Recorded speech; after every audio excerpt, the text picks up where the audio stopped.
ನಮಸ್ಕಾರ, ಚಿಟ್ಟೆ ಹೆಜ್ಜೆಗೆ ಸ್ವಾಗತ.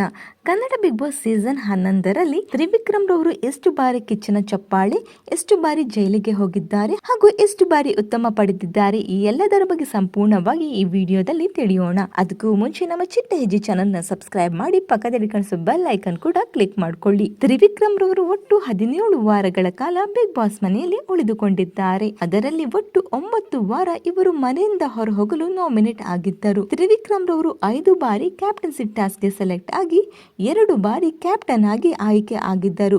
ಇನ್ನು ಇವರಿಗೆ 1 ಬಾರಿ ಸಹ ಕಿಚ್ಚನ ಮೆಚ್ಚುಗೆಯ ಚಪ್ಪಾಳೆ ಸಿಕ್ಕಿಲ್ಲ ಹಾಗೂ ಇವರು 1 ಬಾರಿ ಉತ್ತಮ ಪಡೆದಿದ್ದರೆ 1 ಬಾರಿ ಕಳಪೆ ಪಡೆದು ಜೈಲಿಗೆ ಹೋಗಿದ್ದಾರೆ. ಇವರು ಟಿಕೆಟ್ ಟು ಫಿನಾಲೆ ಟಾಸ್ಕ್ ಗೆ ಸೆಲೆಕ್ಟ್ ಆಗಿದ್ದರು, ಆದರೆ 2 ಸೆಕೆಂಡ್ ನಿಂದ ಫಿನಾಲೆ ಟಿಕೆಟ್ ನಿಂದ ವಂಚಿತರಾದರು. ಆದರೆ 16ನೇ ವಾರ ಬಿಗ್ ಬಾಸ್ ಮನೆಯಿಂದ ಹೊರಹೋಗಲು ನಾಮಿನೇಟ್ ಆಗದೆ ಇವರು ಡೈರೆಕ್ಟ್ ಆಗಿ ಫಿನಾಲೆಗೆ ಹೋಗಿದ್ದಾರೆ. ಇನ್ನು ತ್ರಿವಿಕ್ರಮ್ ರವರ ಆಟ ನಿಮಗೆ ಬಿಗ್ ಬಾಸ್ ನಲ್ಲಿ ಇಷ್ಟವಾಗುತ್ತಿದ್ದರೆ ಕಮೆಂಟ್ ಮೂಲಕ ತಿಳಿಸಿ ಹಾಗೂ ನಿಮ್ಮ ಪ್ರಕಾರ ವಿನ್ನರ್ ಯಾರಾಗಬಹುದು ಅನ್ನೋದು ಕೂಡ ಕಮೆಂಟ್ ಮಾಡಿ.